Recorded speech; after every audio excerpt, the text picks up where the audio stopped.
How's it going, everybody? This next one is a poem. It's called The Song of Hiawatha by Henry Wadsworth Longfellow. I believe this is going to be Old English, so I'm going to stumble like I always do. So why don't we get into it, huh? The Song of Hiawatha. Should you ask me whence these stories? Whence these legends and traditions? With the odors of the forests, with the dew of the damp of meadows, with the curling smoke of wigwams, with the rushing of great rivers, with their frequent repetitions and their wild reverberations, as of thunder in the mountains, I should answer, I should tell you. From the forests and the prairies, from the great lakes of the Northland, from the land of the Ojibways, from the land of the Dakotas, from the mountains, moors, and finlands, where the heron, the shu-shu-ga, feeds among the reeds and rushes. I repeat them as I heard them from the lips of Hiawatha, the musician, the sweet singer. Should you ask where Hiawatha found these songs so wild and wayward, found these legends and traditions, I should answer, I should tell you, in the birds' nests of the forest, in the lodges of the beaver, in the hoof prints of the bison, in the eyrie of the eagle, all the wild fowl sang them to him, in the moorlands and the fenlands and the melancholy marshes. Chedowake, the plover, sang them. Mong, the loon, the wild goose, Wawa, the blue heron, the shush-shuga, and the grouse, the mushkodasa. Is still further you should ask me, saying, who was Hiawatha? Tell us of this Hiawatha. I should answer your inquiries straightway in such words as follow.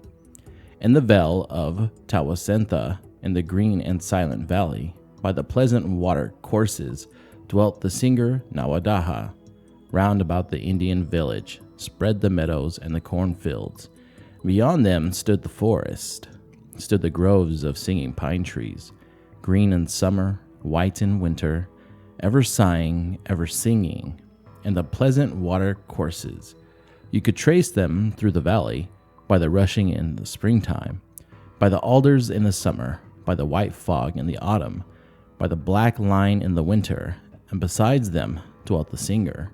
In the vale of Tawasentha, in the green and silent valley, there he sang of Hiawatha, sang the song of Hiawatha, sang his wondrous birth and being, how he prayed and how he fasted, how he lived and toiled and suffered, that the tribes of men might prosper, that he might advance his people.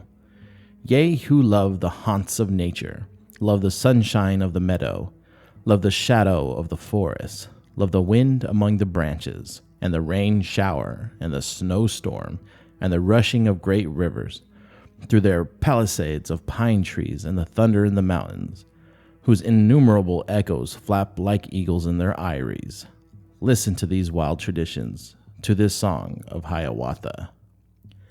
Ye who love a nation's legends, love the ballads of a people, that, like voices from afar off, call to us to pause and listen, speak in tones so plain and childlike, scarcely can the ear distinguish whether they are sung or spoken. Listen to this Indian legend, to this song of Hiawatha. Ye whose hearts are fresh and simple, who have faith in God and nature, who believe that in all ages every human heart is human, that in even savage bosoms there are longings, yearnings, strivings for the good they comprehend not, that the feeble hands and helpless, groping blindly in the darkness, touch God's right hand in the darkness and are lifted up and strengthened. Listen to this simple story, to this song of Hiawatha. Ye who sometimes in your rambles through the green lanes of the country, where the tangled barberry bushes hang their tufts of crimson berries over stone walls gray with mosses, pause by some neglected graveyard, for a while to muse and ponder on half-effaced inscription, written with little skill of songcraft. Homely phrases, but each letter full of hope and yet of heartbreak, full of all the tender pathos of the here and the hereafter. Stay and read this rude inscription. Read this song of Hiawatha. I liked it. You know what? One of the things I'm learning about poems is people who write them, I feel like they give this impression that they just feel more. I don't know. Let me know what you guys think. Reach out to me on Twitch, Twitter, Facebook, Reddit, YouTube, Instagram. I'm Clouded Jester. Our podcast is on iTunes, Spotify, TuneIn, Google Play, and all those other podcasts. If you find a platform I'm not on, let me know, please, so I can try to get on it. Don't forget to subscribe, everybody. Goodbye.